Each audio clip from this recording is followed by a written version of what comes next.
आप इस वीडियो में रासायनिक सूत्र लिखना सीखेंगे। पहले की वीडियो में आपने देखा था कि हम तत्वों को दर्शाने के लिए उनके प्रतीकों का प्रयोग करते हैं। इसी तरह क्या आप बता सकते हैं जब कोई तत्व मिलकर यौगिक बनाते हैं तो हम उनको कैसे दर्शाते हैं? इस वीडियो में हम यही सीखेंगे। हम यौगिकों को दर्शाने के लिए रासायनिक सूत्रों का प्रयोग करते हैं। सूत्र लिखने के लिए हमें दो चीजों की आवश्यकता पड़ती है। पहला है तत्वों का प्रतीक और दूसरा है उनकी संयोजकता। क्या आप जानते हैं कि संयोजकता क्या होती है? किसी तत्व की संयोजकता शक्ति उसकी संयोजकता कहलाती है। हम संयोजकता का प्रयोग यह समझने के लिए करते हैं कि किस तरह एक तत्व के परमाणु दूसरे तत्व के साथ संयुक्त होकर एक रासायनिक यौगिक का निर्माण करते हैं।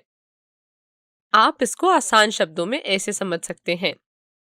आप अपने दोनों हाथों से दो लोगों का हाथ पकड़ सकते हैं। इसका अर्थ यह हुआ कि आपकी संयोजकता 2 है। यदि आपको हम x से दिखाएं और आपके दो मित्रों को y से दिखाएं, तो इसके लिए हम देख सकते हैं कि ये कुछ ऐसा होगा।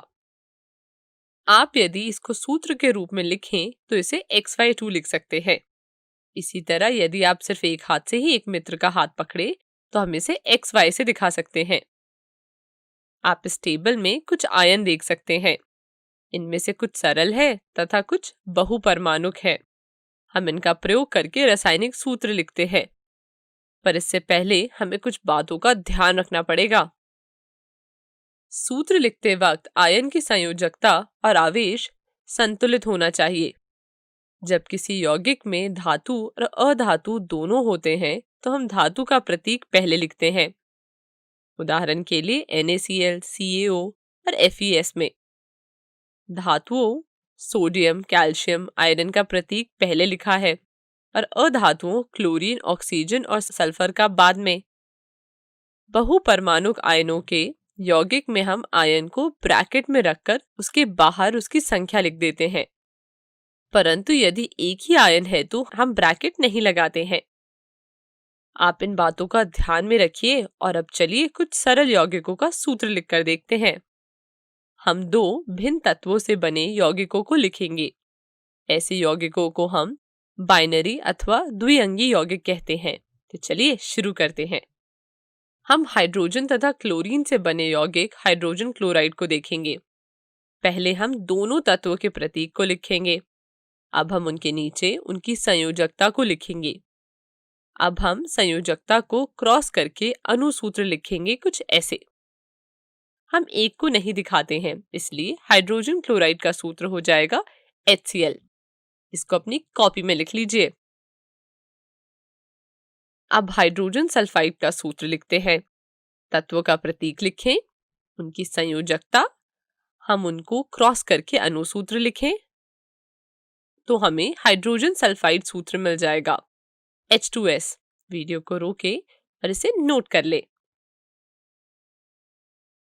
इसी तरह कार्बन टेट्राक्लोराइड का सूत्र लिखें। सबसे पहले तत्वों का प्रतीक लिखें, फिर उनकी संयोजकता।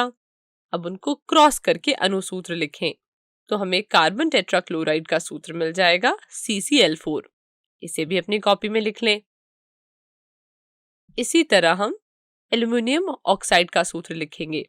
आपको पता है सबसे पहले क्या करना है। सबसे पहले तत्वों का प्रतीक लिखना है, फिर उनकी संयोजकता लिखनी है। अब उनका क्रॉस करके सूत्र लिखें तो यहाँ से हमें सूत्र मिलेगा Al2O3। तो वीडियो को रोक लें और इसे भी अपनी कॉपी में नोट कर लें। चलिए, हमने आपको बहुत सारे एग्जाम्पल्स दिए। अब आप मैग्नीशियम क्लोराइड का सूत्र लिखिए। वीडियो को रोके और इसे खुद से लिखने का प्रयास करें। समय समाप्त। इसका उत्तर होगा MgCl2।